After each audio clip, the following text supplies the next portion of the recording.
Él es Mauricio. Mauricio va a estar en casa el fin de semana. No va a trabajar. El sábado por la mañana va a dormir mucho y después va a ir con su perro al parque. Le gusta ir al parque. Van a pasear y a jugar. Después va a comprar algo para cocinar el almuerzo. Va a preparar paella. También una buena ensalada. Por la tarde va a leer un libro. Su esposa no va a estar en casa porque ella trabaja los sábados. Pero por la noche viene a casa y van a ir juntos al cine. Soy Mauricio.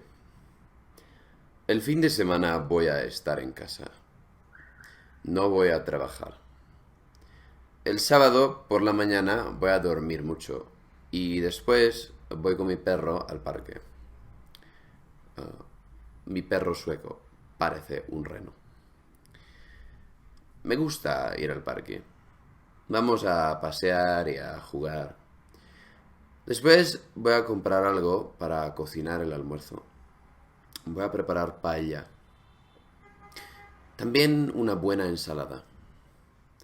Por la tarde voy a leer un libro. Mi esposa no va a estar en la casa porque ella trabaja los sábados. Pero por la noche viene a casa y vamos a ir juntos al cine. No vamos a ir con mi perro.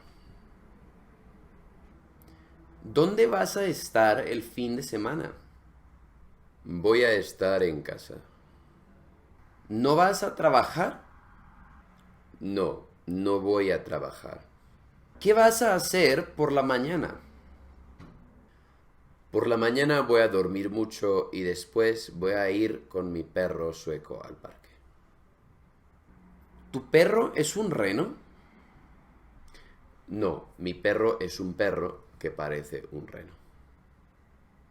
¿Te gusta ir al centro comercial? No, me gusta ir al parque. ¿Qué vas a hacer en el parque? Vamos a pasear y a jugar con mi perro. Recuerda que si quieres ver más videos de historias cortas narradas en español, sencillo, como la de hoy, da clic en la playlist. No soy español.